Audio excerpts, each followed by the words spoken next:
Hallelujah! Isa pong mapagpalang araw sa ating lahat.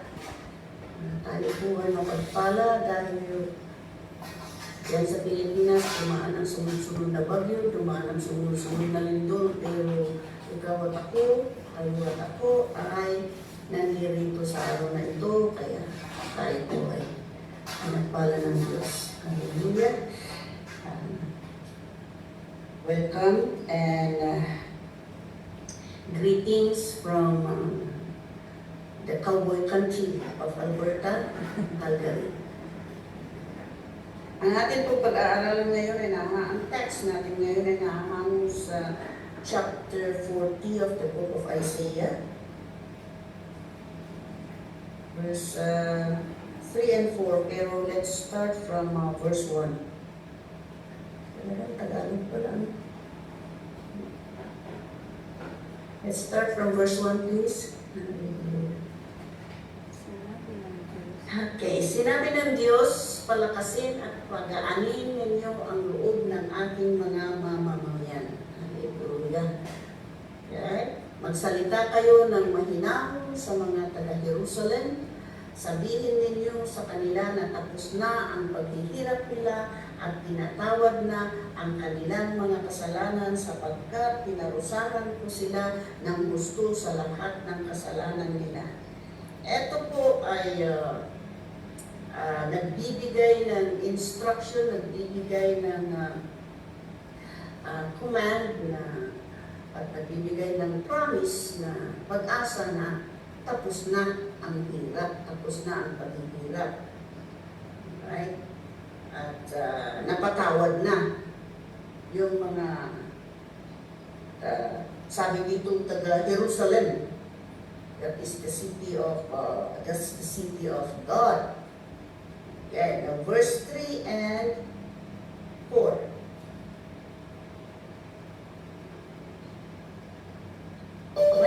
May tagapagbalitang sumisigaw na nangangaral sa mga tao. Ito, ihanda ninyo ang daan sa ilang para sa Panginoon. Gawin ninyong matuwid ang daan na dadaanan ng ating Diyos. Okay? Verse 4, tambakan ninyo ang mga mababang lugar, patagin ang mga bundok at burol, at pantayin ang mga baku-bakong daan.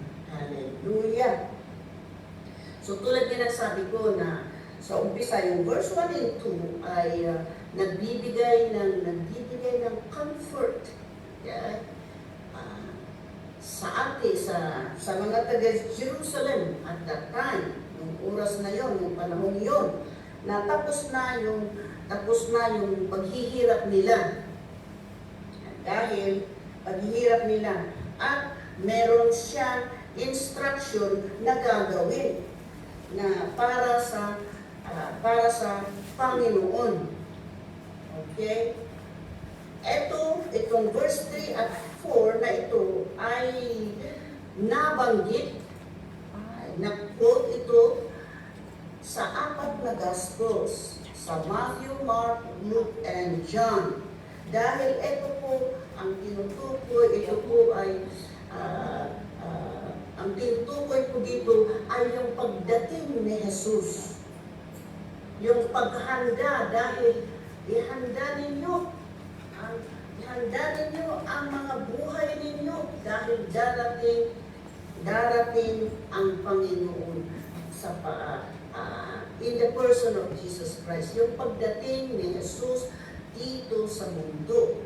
At yan po ay natupad. Alam natin, kaya malapit na po yung Christmas. Malapit na po ang Christmas. At ayan po ang sineselebrate. Hindi naman po yun ang talagang December 25 ay hindi yun ang exact na pagkapanganak ni Jesus. Pero pasalamat pa rin tayo at merong itinakda, merong pinili na araw na atin pong ipagdiwang ang kanyang kapanganakan. Alright? Ito po yung tinutukoy at yan po ay natupad. So ano ang connection niyan para sa iyo, para sa akin? ay yung kanyang pagdating, pagbabalik muli. Alright? Ang paghahandaan natin ngayon ay ang kanyang pagbabalik muli. Sabi niya gano'n ay, ihanda ninyo. Okay? Ihanda ninyo at sa verse 3 nga, tingnan natin yung verse 3. Balikan natin yung verse 3 na yun.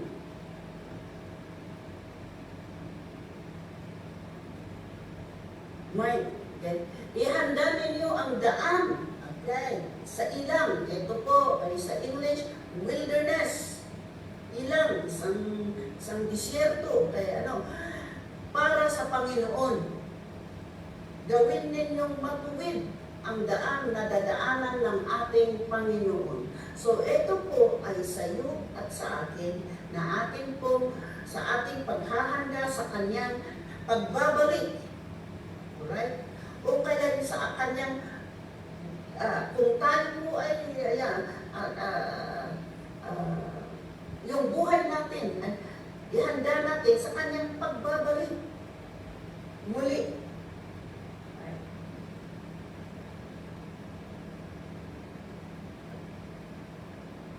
Ihanda ninyo, sabi niya gano'n. And then verse 4. So verse 4,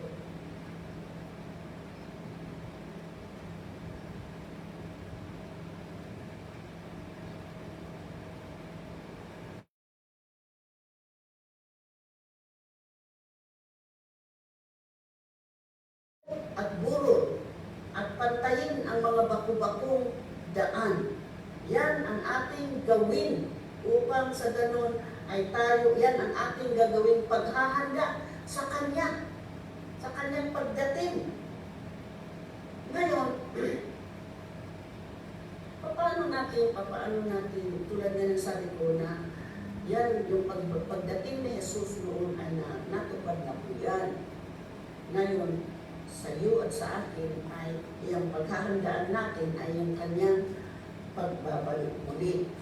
Hindi po tayo, hindi po natin, hindi pwedeng sasabihin natin na alam naman niya kung nasaan ako eh. Alright? Meron po tayong dapat na gawin. Meron kailangan tayo ay magdesisyon tayo na ayusin yung buhay natin. Yung ngayon, may mga lugar na binanggit sa verse 3 and 4 na ito. At ang mga lugar na ito ay ang isinisimbolo nito ay yung mga buhay natin, yung mga puso natin. Okay? Isa is yung ilang. Alright? Kala ko ilang, yung pala ilang. Okay, ilang. Okay? Ilang. Yan ay parang wilderness. Maniwala kayo, ang lugar na ito ay hindi po kaaya-aya. Hindi po kaaya-aya. Ayaw nating manirahan doon. Okay? It's a wilderness. Okay? Parang pareho rin doon sa wasteland, parangan. Parang maaaring ikaw ay nasa parang o sa ilang. Yung isa, valley, which is lambat or libis. Yung isa, hills, burol at bundok. Okay? Yung mga lugar na yan ay imahe po ng ating sitwasyon. Imahe po ng ating buhay yan. Maaaring yung mga tao ay nasa isang lugar sila, pero sa sitwasyon ng buhay nila, sitwasyon ng puso nila, ay hindi pare-pareho. Alright? Okay, tingnan natin yung tulad ng sabi ko, noon sa ilang o kaya kaparangan. Walang hindi po kaya-aya yan. You don't want to live there. Ayaw mong manirahan doon. Bakit ka mo? Walang buhay doon. Walang buhay doon. Ang mga doon ay mga ahas, mga scorpions, mga wild beasts, kahit bihira ka pang makakita ng tubig. There seems to be very few, mangilan-ilan lang na kakakitaan mo ng buhay na halimbawa halaman o mga ganyan. Hindi, ayaw mo, it is isang lugar na, isang sitwasyon na ayaw mo manatili doon. Right? Ngayon, ayaw mo, pero nandudoon ka. Kung ikaw ay nandiyan, ano yung sabi niya? Clear the way. Okay? Bigyan natin ng daan ang Diyos. Ang Diyos po, kung ikaw ay andudoon sa wasteland, andudoon sa wilderness, sa parang at ilang, naghihintay lang ang Panginoon. Kaya hindi pinipilit ng Panginoon ang sarili niya. Tayo ay kailangan may gawin. Sabi niya, clear the way. At gagawa ng daan para sa bigyan natin ng puwang ang Panginoon sa buhay natin. Okay? Siya ang buhay. Sabi niya, I am the way, the truth, and the life. Siya ang pag wala si Jesus, wala ang Panginoon sa buhay natin. Wasteland ang maihahalin tulad natin yung pamumuhay natin na isang wilderness, isang ilang o isang kaparangan. So,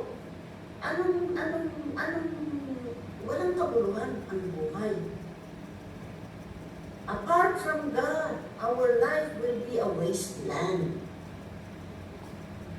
A wasteland, which is ayaw natin yun. Okay. May isang lugar ulit na sinabi, lambak. Okay. Patagin ang lambak. Alam niyo yung lambak ay yung valley. Okay. Yung valley. Maaaring ikaw ay nasa lambak ngayon. Right? Ikaw ay nasa lambak ngayon na talagang down na down ka na. Parang wala na. You're very down. Nasa ilalim ka na. Nasa pinakailalim ka na. Ano ang sabi? Tambakan yung lambak. Tambakan yung lambak. Upang sa ganun ay umangat. Right? Upang sa ganun ay umangat. Huwag kang manatili doon. Sabi niya sa Psalms 121 verse 2 na ang aking tulong ay manggagaling sa Panginoon na gumawa ng langit at lupa. Ang tulong para sa akin ay nanggagaling sa Panginoon na gumawa ng langit at lupa. Sa mga tao, kung ikaw, kapatid, ay nasa lambak ng iyong buhay, na iyong panahon ngayon, ay nasa ilalim ka na. You know what? God sees you there. Nakatingin ang Panginoon sa iyo. Tumingala ka lang. Ano gagawin mo? Doon ka lang sa ilalim, tapos magmumukmuk ka pa. Tumingala ka sa Panginoon. Dahil wala ka nang titingnan doon sa ilalim eh. O tumingala ka sa Panginoon. God sees you there in the valley. Yeah. Tinitingnan ka, hindi po bulag ang Diyos, nakikita niya kung nasaan ka. Kung andun ka sa valley, ayun, sabi niya gano'n, lift up. So, paano mo tatambakan? Paano mo tatambakan yung lambak? Tatambakan natin yun sa pamamagitan ng pagpuri sa Panginoon. Alam niyo ba na kung tayo ay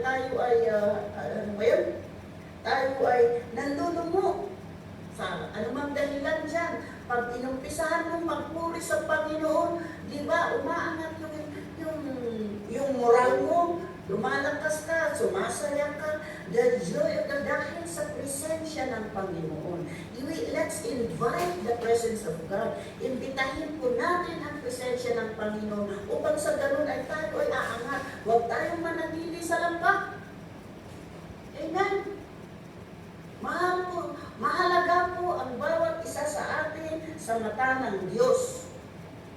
Right? Sabi niya, tambakan yung lamba. At yung mga nasa bundok at burol naman ay patagin. Oh, ito naman ay yung mga nasa taas na yung nagmamatigas. Bakit na sinasabing nasa bundok ka? Yung mga nasa bundok na kailangan patagin, pababain.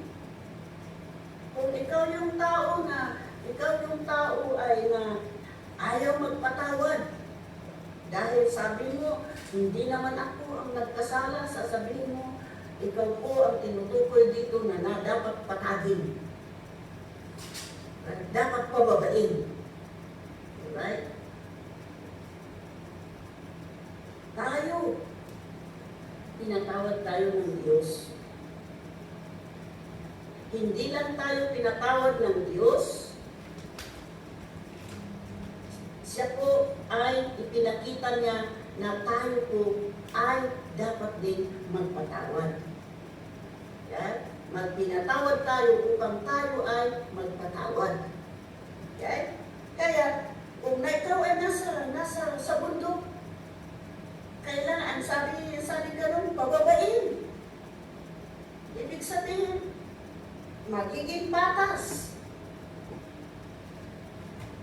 Ngayon, sabi dito sa English version ko, straighten. Doon sa verse 4, straighten yung mga baku-baku. Yeah? Diretsuhin yung mga straighten the curves. Yung mga gawin natin na may katiwalian, lipo-lipo, kailangan diretso po. Dahil ang Diyos ay nakatingin. At ang sabi ni Jesus ay, enter through the narrow gate. Straight is the road that leads to life. Straight and narrow is the road that leads to life. Diretso at matitid. Yan po ang hanapin natin. Yan po ang focus natin ngayon. Dahil nga, darating na siya. At hindi siya darating sa isang puso na baku-baku, isang puso na mapagpagtaas, isang puso na ano ba yun? Nasayang lang, parang mga ganun. Darating siya sa puso na puso na nagpupuri sa Kanya, nananampalataya sa Kanya at sumusunod sa Kanyang kagustuhan. Lahat po tayo ay may purpose ang Panginoon sa buhay natin. Bawat isa sa atin may purpose ang Panginoon at ang mga pangyayari sa buhay natin ay inialaw ng Panginoon upang tayo ay matuto, upang tayo ay tumingin sa Kanya, upang tayo ay magpakumbaba. So, ayan, tayo po, pag tayo nagpupuri sa Kanya, tayo po ay iniligtas niya. Dahil tinanggap natin si Jesus na ay nasa buhay natin. Sasabihin mo, pero naniniwala na ako sa Diyos. Hindi ako pwedeng, wala ako dyan sa mga lugar na yan. Sa parang, lambak, burol at bundok na yan. The fact na sinasabi mo na wala ka sa mga ganyan, ikaw ay nasa bundok. Right? Ibig sabihin mo pag mataas ka. Lahat po tayo ay victorious, lahat po tayo ay binigyan ng Panginoon, ay ang biyaya po ng Panginoon ay hindi po nagkukulang, hindi po short, okay? At hindi po pwedeng magkamali ang Diyos. Kaya sabi niya sa 2 Corinthians chapter 6 verse 1, dagdag na natin yan. Sabi niya gano'n, verse 1.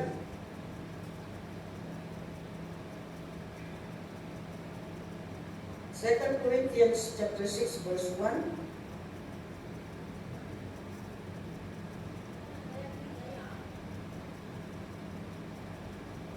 As God's co-workers, we urge encourage you not to receive God's grace in vain.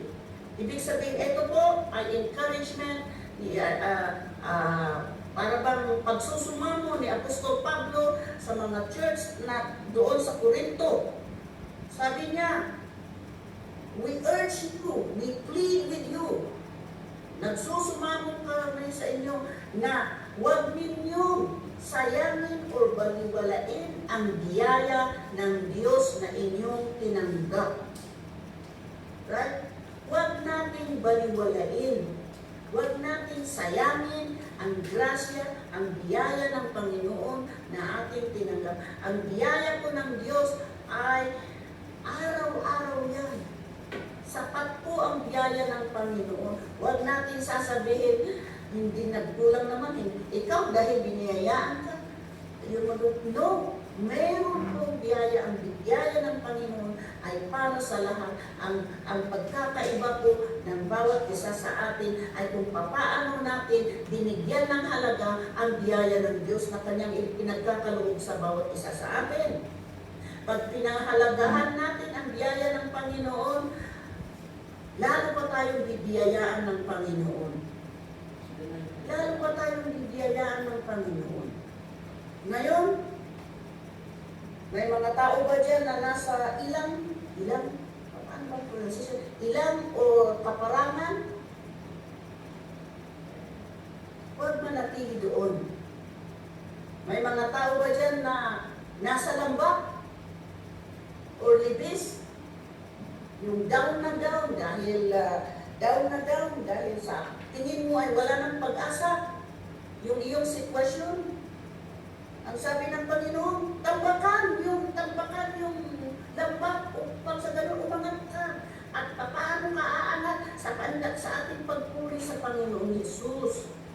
Kaya huwag natin babaliwalain yung time yung oras o yung panahon na atin po ay nagpupuri, na tayo po ay nagpupuri sabay-sabay, na nagtitipon-tipon ng ganito na magpuri sa Panginoon. Dahil sa ating pong pagpupuri, si demonyo po ay lumalayas.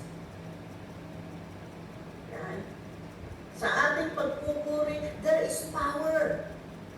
May power, nabibigyan po tayo dahil ang pagpupuri natin sa Panginoon, yan po nabibigay ng presensya niya sa atin. At naiintindihan natin, naliliwanagan po tayo sa ating mga sitwasyon na alam na natin na ang buhay na wala kay Jesus ay natahahalin tulad sa isang parang at isang ilang. Ayaw natin yun.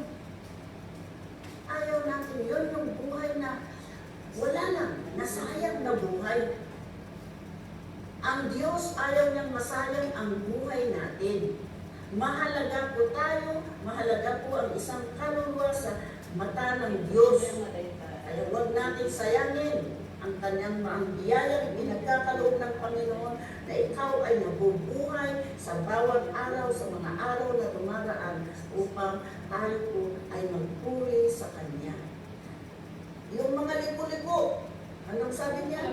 Itiritsa. At patagin. Patagin yung mga bako-bako na daan upang walang matisod sa ating upang tayo ay hindi matisod o kaya walang maging tisod dahil sa ating mga maling gawi. Nasabi nila, nag-hallelujah ka, tapos, maniwala ka dyan.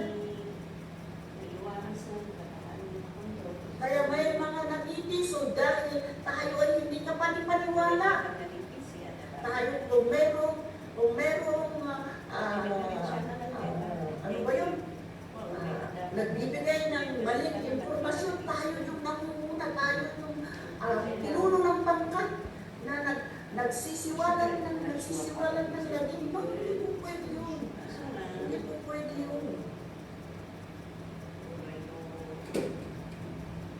Maghanda tayo, ihanda natin ang natitirang buhay natin, ang natitirang oras na hindi po natin alam kung hanggang kailan ang buhay natin dito sa mundo. Hindi po pare-pareho na paghandaan natin yung oras na yan dahil pag hindi natin pinaghandaan at nananatili tayo sa ilang, nananatili tayo sa parang, nananatili tayo sa kabundukan dahil mataas na po. Masyado tayong mataas, ayaw natin bumaba, nandoon tayo sa lambak o kaya sa libis.